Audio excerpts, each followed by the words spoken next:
आम आदमी पार्टी की आज की इस प्रेस कॉन्फ्रेंस में आपका बहुत बहुत स्वागत। साथियों, भारतीय जनता पार्टी ने एक घोषणा दिल्ली की जनता के सामने, आप सब पत्रकारों के सामने की थी कि दिल्ली नगर निगम के चुनावों के नतीजों के मद्देनज़र और नगर निगम के नतीजों में हारी हुई बीजेपी जो बहुमत का आंकड़ा नहीं छू पाई, जीत आम आदमी पार्टी की हुई, बहुमत आम आदमी पार्टी के साथ है और दिल्ली वालों का प्यार आशीर्वाद अपने बेटे अरविंद केजरीवाल जी के साथ है। इसके मद्देनज़र बीजेपी ने ये घोषणा करी कि वे मेयर का चुनाव नहीं लड़ेंगे और मेयर के चुनाव में वे अपनी पार्टी का कोई प्रत्याशी खड़ा नहीं करेंगे। ये घोषणा बीजेपी के तमाम नेताओं ने, बड़े बड़े कद्दावर नेताओं ने दिल्ली के मीडिया के सामने, जनता के सामने की। लेकिन अब खबरें ये आ रही हैं कि बीजेपी एक निर्दलीय, एक आजाद उम्मीदवार, एक इंडिपेंडेंट कैंडिडेट मेयर के चुनाव में खड़ा करने जा रही है और उस इंडिपेंडेंट कैंडिडेट को बीजेपी के तमाम पार्षद सपोर्ट करके आम आदमी पार्टी को चुनौती देने जा रहे हैं। मैं बीजेपी की इस रणनीति का स्वागत करता हूं, लेकिन बीजेपी को एक सुझाव देना चाहता हूं। चुनाव लड़ने का अधिकार सबको है। आप अपनी पार्टी को सामने रखकर या सामने आकर मैदान में चुनाव लड़ें या पीछे से चोर दरवाजे से निर्दलीय चुनाव लड़ें, फैसला आपका है। लेकिन मेरा यह सुझाव है कि इतना डर क्यों? अगर चुनाव लड़ना ही है, मेयर के चुनाव में पार्टिसिपेट करना ही है, तो सामने आकर करिए। आम आदमी पार्टी से सीधी टक्कर लीजिए, रण के मैदान में लड़िए। ऐसे पीछे से चोर दरवाजे से वार करना और एक निर्दलीय के, एक स्वतंत्र, एक आजाद उम्मीदवार के सहारे उसके कंधे पे रख के बंदूक चलाना, इतनी बड़ी पार्टी को, जो अपने आप को विश्व की सबसे बड़ी पार्टी कहती है, उसे शोभा नहीं देता है। हिम्मत है तो सामने आकर लड़ो, हिम्मत है तो मेयर के चुनाव में अपना प्रत्याशी, अपनी पार्टी का, अपने पार्टी के नाम पे प्रत्याशी को आगे लाकर लड़ो। निर्दलीय उम्मीदवार की क्यों जरूरत पड़ गई आप लोगों को? नगर निगम के चुनावों ने बीजेपी की दिल्ली की राजनीति से ऑफिशियल एग्जिट कर दिया। ऑफिशियली, आधिकारिक तौर पे बीजेपी को दिल्ली की राजनीति से निकाल बाहर किया दिल्ली के लोगों ने नगर निगम के चुनावों में। ना ही बीजेपी अब विधानसभा में है और ना ही बीजेपी अब नगर निगम में है। और बीजेपी के दिल्ली के नेताओं का बेरोजगारी का आलम तो यह है कि अब वे लोग naukri.com पे नौकरी ढूंढ रहे हैं, क्योंकि राजनीतिक बेरोजगारी दिन प्रतिदिन दिल्ली की जनता की बदौलत उनकी बढ़ती जा रही है। मेरा छोटा सा और स्पष्ट सुझाव बीजेपी को यह रहेगा, बिन मांगा सुझाव बीजेपी को यह रहेगा कि अगर हिम्मत है तो सामने आकर चुनाव लड़िए। मेयर के चुनाव में एक इंडिपेंडेंट कैंडिडेट खड़ा करके पीछे से वार करना, चोरी छुपे मैदाने जंग में आकर जंग लड़ने की कोशिश करना, इससे बेटर है हिम्मत जुटाओ, सामने आओ और अपनी पार्टी के नाम पर अपने बलबूते मेयर का चुनाव लड़ो। मैं बस यही बात बीजेपी को कहना चाहता हूं कि पीछे से पीठ पे वार तो कायर करते हैं। आप तो इतनी बड़ी पार्टी हैं, विश्व की सबसे बड़ी पार्टी कहते हैं अपने आप को, तो आप कायरों की तरह पीठ पीछे ये षड्यंत्र रच के हमारी पीठ पे वार ना करो। सामने आओ, मेयर का चुनाव लड़ो और दिल्ली की जनता तय करेगी कि नगर निगम में किसका मेयर होगा और किसकी सरकार बने। इस संदर्भ में कोई सवाल हो तो आप पूछ सकते हैं। भगत जी, नतीजों के बाद ये भी खबरें आई थी कि बीजेपी आम आदमी पार्टी के पार्षदों को खरीदने की भी कोशिश कर रही थी और निर्दलीय उम्मीदवार उतारने की बात जिस तरीके का आप कह रहे हैं, आपको लगता है कि क्रॉस वोटिंग करवाने के लिए भी कोशिश कर सकती है बीजेपी? देखिए, बीजेपी हर संभव कोशिश कर सकती है कि कुछ भी करके आम आदमी पार्टी को रोका जाए। इन लोगों ने हमारे नेताओं के ऊपर फर्जी मुकदमे कराए, हमारे लोगों को पकड़ के जेल में डालने की कोशिशें करी, हमारे विधायक दिल्ली में खरीदने की कोशिश करी, हमारे विधायक पंजाब में खरीदने की कोशिश करी, हमारे विधायक गुजरात में खरीदने की कोशिश करी। हर जगह ये आम आदमी पार्टी को तोड़ना चाहते हैं। लेकिन ये आम आदमी पार्टी के लोग हैं, अरविंद केजरीवाल जी की सेना के सच्चे सिपाही हैं, जो देशभक्ति के जज्बे से इस आंदोलन रूपी पार्टी आम आदमी पार्टी में आए हैं। ये बिकने वाले नहीं हैं। हम उस मिट्टी के नहीं बने जो बिक जाए या बीजेपी के दबाव में आ जाए।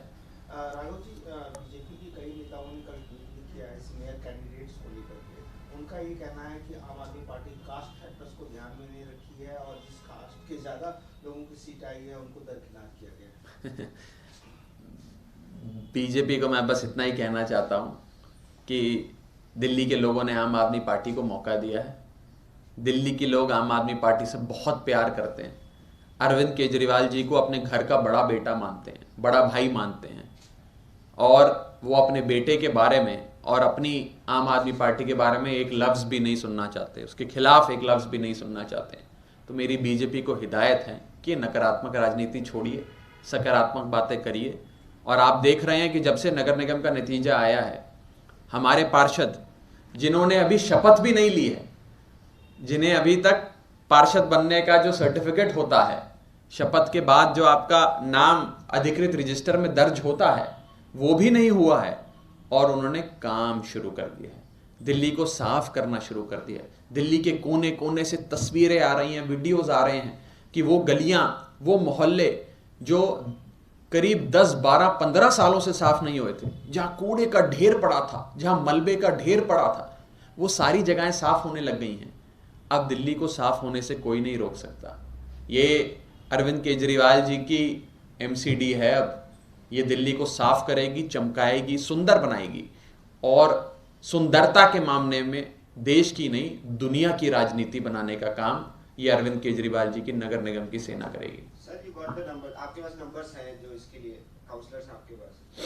अगर बीजेपी सपोर्ट भी कर रही है तो इसमें अनडेमोक्रेटिक या कुछ इलीगल क्या है? अगर इफ दे आर सपोर्टिंग तो मेरा इसमें कुछ गैर कानूनी तो नहीं है। मैंने गैर कानूनी शब्द का भी प्रयोग नहीं किया।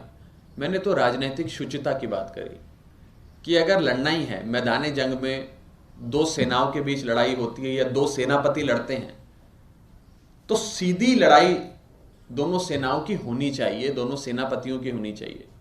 आप ये बोलें कि हम तो अपनी सेना नहीं लाएंगे, हमारा सेनापति तो छुट्टी पर है, वो तो जंग में नहीं आएगा, लेकिन पीछे से एक आज़ाद उम्मीदवार भेजकर पीठ पे वार करना इतनी बड़ी पार्टी को शोभा नहीं देता। ये मेरा सुझाव है उन्हें कि निर्दलीय प्रत्याशी की आपको क्यों ज़रूरत पड़ गई। लड़ना ही है तो मैदान जंग में खुलकर आओ, थोड़ा साहस जुटाओ, थोड़ी ताकत जुटाओ और करो अरविंद केजरीवाल और आम आदमी पार्टी का सामना। क्या इस निर्दलीय प्रत्याशी आने से कुछ आम आदमी पार्टी असहजता महसूस कर रही है? आपको मेरे चेहरे से लग रहा है मैं असहज है? मेरे चेहरे की मुस्कुराहट क्या बता रही है आपको? बिल्कुल भी असहज नहीं है, लेकिन एक जिम्मेदार राजनीतिक दल होने के नाते और बीजेपी के मुख्य विपक्षी दल एक भारत की राजनीति में भी और दिल्ली की राजनीति में भी होने के नाते एक सुझाव छोटा सा बीजेपी के सामने हमने पेश किया है। सुझाव मानना ना मानना उनका अपना निजी फैसला है। सर, एक क्वेश्चन है। राहुल गांधी की यात्रा दिल्ली एंटर कर चुकी है, शुरू भी हो गई है। बीजेपी कह रही है कि नफरत फैलाने वाली यात्रा है। आम आदमी पार्टी का क्या कहना है? दूसरा, जिस प्रकार से कोविड का एक सिनेरियो अदर कंट्रीज में दिख रहा है, सरकार भी अलर्ट है, दिल्ली सरकार भी लगातार बैठक ले रही है और वहाँ देख रहे हैं मास्क के सब कोई भी प्रोटोकॉल फॉलो नहीं किया जा रहा। क्या देखिए, पहली चीज़ तो यह है कि अगर सरकार कोई प्रोटोकॉल, मैंडेटरी प्रोटोकॉल जारी करती है तो उसका पालन सबको करना चाहिए। जहाँ तक मेरी जानकारी है, मैंडेटरी प्रोटोकॉल अभी तक शायद सरकार ने जारी नहीं किया है। जब वो जारी हो जाएगा तो वो सब पर एक समान लगना चाहिए, कोई किसी भी राजनीतिक दल का हो, कोई भी यात्रा कर रहा हो। लेकिन हम इंतज़ार करेंगे कि सरकार प्रोटोकॉल जारी करे।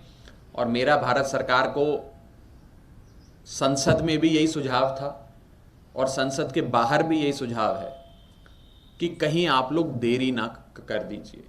हमने फर्स्ट वेव और सेकेंड वेव के दौरान देखा कि जो शुरुआती साइंस होते हैं, अर्ली साइंस होते हैं, उसे कहीं ना कहीं भारत सरकार ने पहचानने में और उसकी गंभीरता समझने में देरी कर दी थी, जिसके चलते फ्लाइट्स की आवाजाही चलती रही, जिसके चलते इन्फेक्टेड लोग भारत में आते रहे और जिसके चलते पूरे देश में फर्स्ट वेव सेकेंड वेव में हमने देखा त्राहिमाम हुआ। वो स्थिति फिर कभी उत्पन्न नहीं होनी चाहिए। भगवान करे किसी देश में ऐसी स्थिति, मानवता के इतिहास में, मानवता के भविष्य में कभी कोई ऐसी स्थिति उत्पन्न ना हो। इसीलिए मेरा सुझाव रहेगा केंद्रीय स्वास्थ्य मंत्री को, केंद्र सरकार को, कि चीन से आने वाली कनेक्टिंग फ्लाइट्स के बारे में, फ्लाइट ऑपरेशंस जिसमें चीन एक क्रिटिकल कंट्री होता है, उन फ्लाइट ऑपरेशंस के बारे में थोड़ा सोच विचार करें। ज़रूरत हो तो चीन से आने वाली डायरेक्ट या इनडायरेक्ट फ्लाइट्स को बैन किया जाए, उस पर प्रतिबंध लगाया जाए, ताकि भारत के अंदर वो वायरस आ ही नहीं पाए। एक बार वायरस आ गया और फैल गया तो हम सब फिर डैमेज कंट्रोल में लग जाएंगे, हम क्योर यानी कि उसका समाधान ढूंढने में लग जाएंगे। अंग्रेजी में एक कहावत है, prevention is better than cure. हम प्रिवेंशन की ओर चलें, फ्लाइट्स की आवाजाही के बारे में विचार करें, और क्योर बाद की बात है जब कहीं वायरस फैलता है। पहले प्रिवेंट करके ही उस वायरस को रोक लिया जाए और भारत की सरहद के भीतर उसे ना आने दिया जाए। सर, आप because you are Punjab MP, आपने पार्लियामेंट में भी फार्मर्स की वॉइस जो कंसर्न थे रेज किए अपर हाउस में। मेरा क्वेश्चन है कि सर पंजाब में प्रोटेस्ट चल रही है जीरा में अगेंस्ट द लीकर फैक्ट्री। आप जब यहाँ पे टिकरी में प्रोटेस्ट, जो दिल्ली बॉर्डर्स पे प्रोटेस्ट होता था, तो आप बोलते थे कि जो मोदी गवर्नमेंट है वो केस दर्ज कर रही है, इन पे कर रही है। जीरा में जो फार्मर्स प्रोटेस्ट कर रहे हैं उन पे एफआईआर भी हो गया, इलेक्ट्रिसिटी थेफ्ट पे भी एफआईआर हो गई है, उसके बारे में क्या कहेंगे? देखिए, वो मामला सब जुडिस है। Punjab Haryana high court regularly उस मामले के बारे में सुनवाई कर रही है, तो किसी भी सब जुडिस मैटर के बारे में कमेंट करना उचित नहीं है। मैं खुद पेशे से चार्टर्ड अकाउंटेंट हूँ, वकालत भी करी है जीवन में। हमारा ये मानना है कोई सब जुडिस मैटर जिसमें सरकार अपना बयान कोर्ट के भीतर रखती है, उस विषय पे मैं ज़्यादा नहीं बोलना चाहूँगा। नहीं सर, बहुत बहुत शुक्रिया, थैंक यू।